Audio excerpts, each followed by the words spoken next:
I am just overwhelmed with gratitude. I'm deeply humbled by it. And then it gave me a great sense of reflection to look back.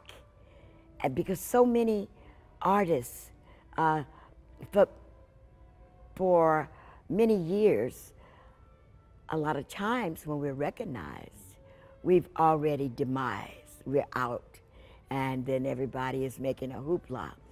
But we, the original members, Lonnie Jordan, Harold Brown, Howard Scott, and Lee Oscar, were able to be a part of their ceremony and to enjoy it.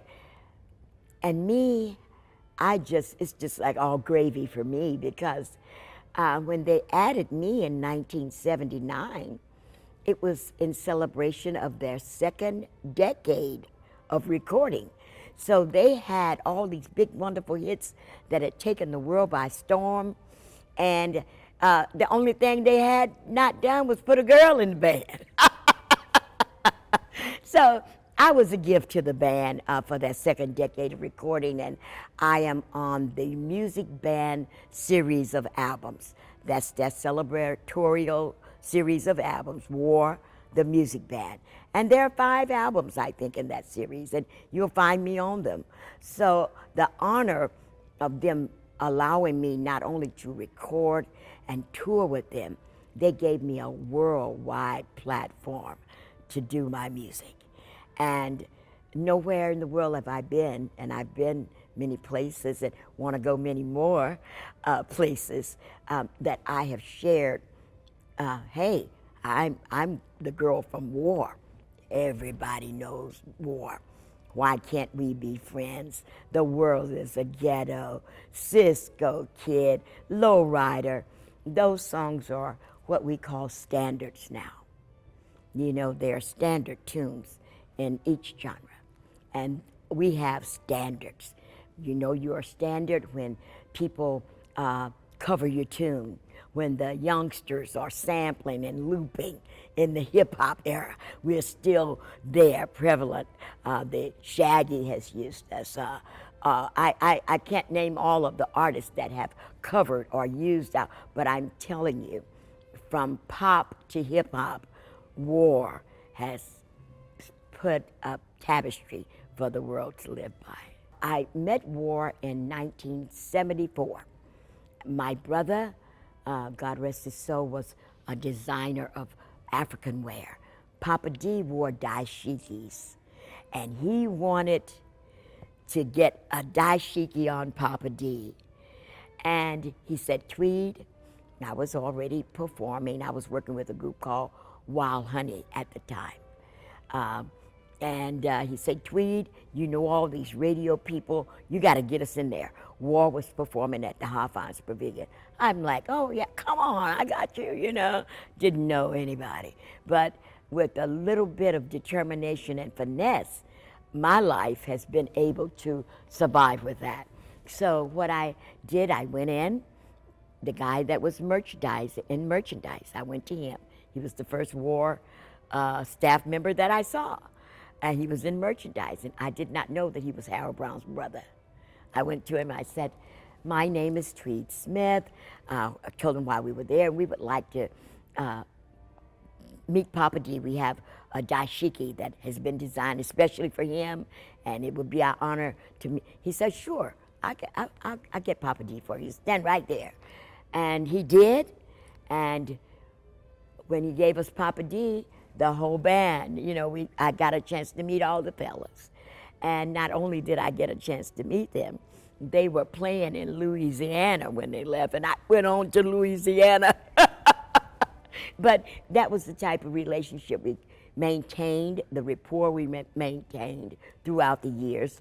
At the end of 1978, Harold Brown called me, I think around November, and said, Tweed, I wrote a song and I need you to come do a gospel feel. Name of the song is Corns and Calluses. That was the first song I recorded with War. All the time those corns and calluses sneaking up on you. And I was so excited. I said, sure, I could do it. They knew that I sing. They would call me up on stage all the years, come on up, Tweed, sing on, give us that gospel on Slipping in the Darkness. Come on, sing on Why Can't We Be Friends? And, every chance they get, they'd put me up if I was there. And I always thought that they would be influential in getting me some kind of way into the business, being helpful with my career. I knew they were my brothers. Never in a million years did I think that I'd be a part of their group. That was unheard of. That was a man's group, and I knew that, So I went, I did Corns and Calluses. Their producer heard me, and that's when he said, what you guys think about giving the band a girl for the second decade of recording? And I made it. Nobody said, get her out of here. Nobody said, get her out of here. But I tell you what, they taught me so much about touring, work ethic. We were a band that we showed up where we were supposed to be. We didn't keep the people. We might have maybe been a minute or two late just to get the hype going, purposely. But nobody didn't show up for gigs. That was unheard of. And they taught me how to work an audience, how to be a part of a band. I was a part of a singing group. I'd never just been, or I was a front person in a band, but I'd never been a part of a band. It's a difference. And so that was just such a great opportunity for me, a learning experience. They took me, it was a whirlwind of a ride. I mean, I did every national show that was open at the time. It was shows such as the Mike Douglas Show, the Merv Griffin Show, the Dick Clark American Bandstand, Don Cornelius Soul Train, Don Kirshner Rock Concert, Super Chef, and many, many more. I just can't name them all. It's been 40-something years, okay? But I will never forget the opportunity given me by a group, a world-renowned group, War. And their music painted the tapestry for my life. Even before I met them, I was a spill the wine kind of girl, so I knew all their music anyway. It was part of my, we didn't have a playlist then. You played your playlist in your head. So it was something that would always come up in my spirit. And boy, when they wrote and came out with She's from the Southern Part of Texas, you couldn't tell me they wasn't singing that song about me. And Born in a Hurricane. But and I still use it to come up sometime in my show because it's a significant war song. It made a lot of noise back in the day, and I'm a Texas girl. I represent Houston, Texas, wherever I go. And so getting the opportunity to get that star in Hollywood, when I was there with my brothers receiving it in the ceremony, I was thinking and hoping, I hope my home, the people at home are enjoying this with me. I'm representing Houston, Texas, and Texas, I must say, we show up in talent all over the world. But I was so proud that I could say, I'm from Houston. They asked a lot of interviews that were out there, and they wonder, where are you from? Well, Houston. Houston, Texas has so much to offer, especially in the arts world. So many creative people come out of our state, our city, and travel the world. And we have been a part of the music. Just wherever I've traveled, there has been some person that had a Texas connection that was in the business. I tell you, we, as Texans, I can remember back in the day when they had the Texas tenors, Mr. Arnett Cobb. He was one of the people that encouraged me to sing, along with my band director, Mr. Conrad Johnson, encouraged me to sing, but put me up to sing. That gave me my first opportunity in school to sing with instruments, a band. We had a real live band at Kashmir. and we had a wonderful all-girls choir that I was a part of. And we would partner and put the music together, and oh, we thought we were high class. Everybody didn't have that type of opportunity. And I see now that in divine order, it was preparing me to do the things that I have had to do in my career, in my time, my life. And today I take that same energy and pass the torch to the youth of today. I'm working in a music camp right now as we speak with the children that are playing instruments, singing, performing. And I feel that every talented person that has a gift should make a plan to share that gift, teach someone to do what you do, pass the baton. All of a sudden, I'm always Miss Tweed. I'm Tweed Smith wherever I go, and my career continues. I perform wherever someone wants me to come and be there, bring my gift, my talent, my band, I'm there. But since this star, I mean, it's just been so many accolades and so many people that want to interview, want to speak and ask me the same questions that you're asking. Did you ever think, how was it? And I still am riding high on that star. And I tell them, they gave me a star on the ground, but my true star is in the eyes of the people that I meet, my life touch, the people that I love, that I hold dear. Also, I believe in divine order. So the star is just a symbol of what's inside. And I hope I shine brightly for all of those that meet me or know me or have any connection to anything that I've touched in life, that I would be someone of remembrance, of happiness, of joy, of an enjoyable experience when you come across Tweed Smith, be it through music or just by an introduction. I am a very sincere person and personable person, and it means a lot to me when I can reach the people. And that's what was so appealing to me about the band War. They were a people's band. We talked about the struggles of the people and how we saw the world. And it's just amazing.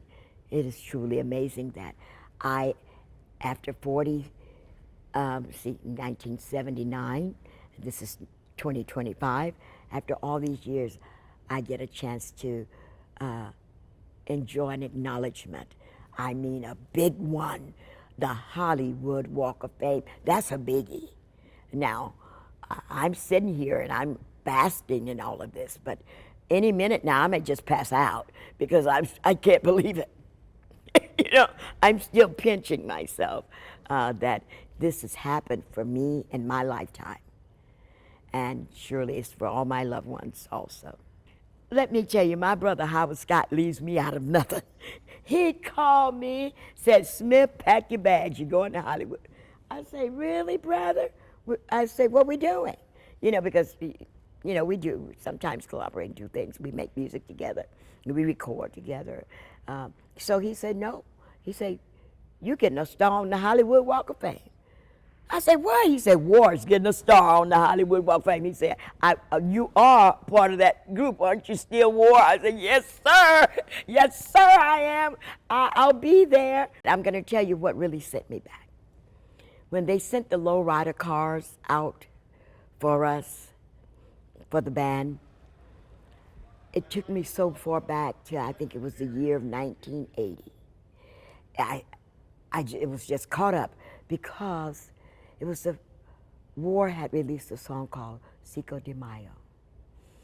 The lowrider clubs of Los Angeles sent lowrider limousines to pick the band up.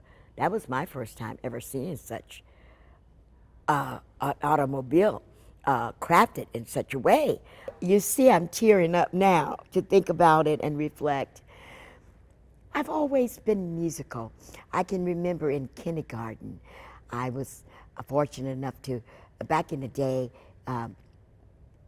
if you went to kindergarten, that meant your parents had some change to put you in kindergarten, because public school didn't have kindergarten at that time.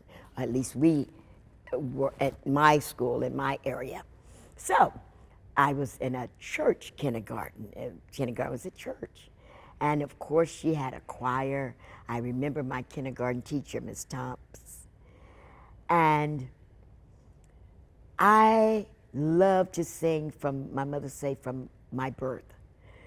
And so I knew I could sing in kindergarten because Mother had already been putting me up in the chair, as she was a gospel soloist, to sing with her.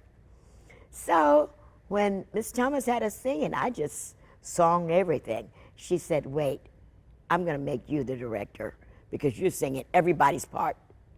So, so I still have the picture, my mother still had the picture of me with the little baton directing because, and I'm still today a choir director at my church. I attend St. Philip Missionary Baptist Church in the heart of 3rd Ward, and I'm still that little girl with the baton directing the choir.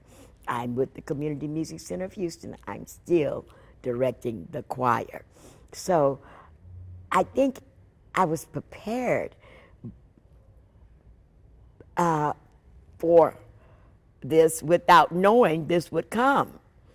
All the great people that I've worked with, and one just passed, the great Sly Stone. I'm on his last album with RCA, and it touched me that we lost him, but the great people that my life have been a chance to be associated with. I'm on Ringo Starr's album, The Rose, produced by Ron Woods of the Rolling Stones. Who get the Beatles and the Rolling Stones at the same time? Who gets that? Bobby Womack had just got off tour with them.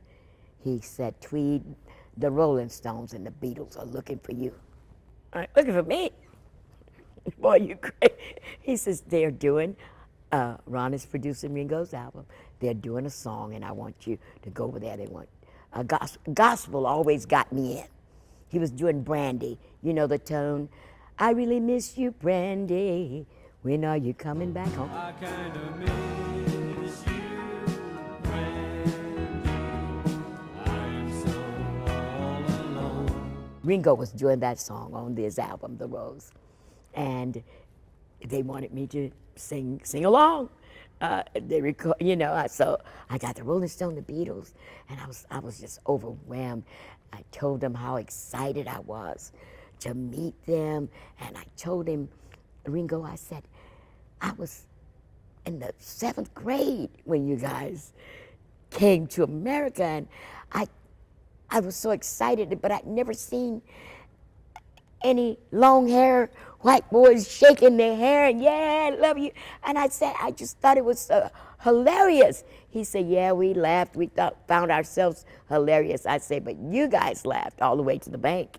I'm laughing and I'm still broke. He said, well, we're gonna get you paid tonight. They paid me, I think, triple or quadruple scale for that recording session. And it was so wonderful to have the opportunity. Who gets those kind of opportunities? Who gets to be the only girl in war? Who? Tweed Smith. I can say another person that has enhanced my life, my career, was the great Diane Reeves, the jazz vocalist. I met her through my neighbor in Los Angeles back, I would say in the 80s, and she was attending Los Angeles City Community College, working on her musical degree. And she would write all these wonderful original tunes. She dragged me along with her to sing with her. So she came and got me. She said, come on, Tweed. Ronnie Laws is recording Every Generation. He wants us to sing on it. And we did. Diane Reeves and I on Every Generation. That's who you hear singing every generation of our life. 'Cause every generation of us life. That's Diane Reeves and I. And so I've just been blessed to be put in the company of the greatest of great people. I'm nothing, but I am there for a reason. And that reason, I believe, is to represent people, everyday people. Everyday people. That's who I am. It's nice to say I'm everyday. I'm everyday people. So I want people to know that even though you may aspire to be the biggest star, always remain small so that you're reachable. Okay, and I understand that it makes for a better career. It makes it easier for people to accept you, make it easier for people to approach you, and you'll get a long ways being approachable, and you'll get a long ways studying your craft, knowing that whenever you get the opportunity, you can be on it. You'll be ready when you get the opportunity. I had to get ready once I was there, but I'm telling my people now, be ready when you get there. I had to be quick on my feet, get on the spot, never, because I was not expected. I knew what I knew, but I had to grow fast. I had to keep up fast-paced. So I tell people, study every aspect of the music, every aspect, not just the part that you like. Study, get out of your comfort zone. Study something that you're not familiar with. Know something about other aspects of the music. It's such a great field. It has embraced me. I embrace it. It's been wonderful to me. I get to see the fruit of my labor. I can go and look at a star that lays on the ground. But when you can achieve your life's goals, the star comes in your gratification of the work that you've done. Let that be your star. That's really my star. If I'd never had the opportunity to see the star on the ground, I would still see the star in the eyes of the people that I've shared my gift with. The newest member of the Hollywood Walk of Fame, War! Our star's number was 2,814. So there were 2,813 stars representing different artists, groups, and personalities on that Walk of Fame before we got there. That's a legacy in itself, just to be among that group and have a number. Have a number. And I'm telling you, I'm still, is it real? Okay, I wake up. Did it really happen to me? I know that I'm breathing this wonderful air in Hollywood, the people all around, the cars, they're putting us in a fast track, all of the great stars, Danny Trejo and George Lopez and Jimmy Jam. Those were our guests. Can you believe that? Jimmy Jam and George Lopez and Danny Trejo, our guests. I'm like, yes, I wanted their autograph. They're coming to see me. So I was just overwhelmed with delight, elated, I should say. And still I am just totally consumed with just such a great honor. I'm so humble. I'm so grateful that I had that opportunity. It's something that doesn't come often in one's lifetime. It's very, very special, and I'm still digesting the significance of it. It's forever in history. It will never go away. Even when I'm gone, my family could go and say, well, my granddaughter can say, my grandmother star is number 2814 on Hollywood Walk of Fame. I'm going to go stand on it, you know? And my great-grandchildren, if I ever have any, it's there. And I'm so grateful, so honored and humbled by it. I can't say that enough. Everything in my life, to me, has been big in my career. I remember when I auditioned back in the day for Jesus Christ Superstar, and I got the part. I thought that was the biggest thing that had ever happened, because Jesus Christ Superstar was taking Broadway and off-Broadway by storm. And so I got a chance to be, even though I auditioned in the chorus, I got the chorus and got in there, and they found out the sister could dance a little bit, put me in the temple scene, and then they said, oh, she's pretty good. We're going to make her the maid by the fire, give her a lead role here on that part. So I find that if you get in, you make yourself available, you show good work, you show that you can meet the task and perform the task, then you'll get the opportunity. But you have to be prepared. You have to be able to take a leap. It's frightening sometimes. I was living in Denver when I got the call from War, and to come to record, but then when I got there and they said, let's keep her, and then my knees started shaking. You know, I'm like, oh my God. So I had to move my son and I to California from Denver, Colorado. And that was a big thing, moving, little girl going big time, going to Hollywood, you know, going to California. We rehearsed right there on Sunset Boulevard in Hollywood.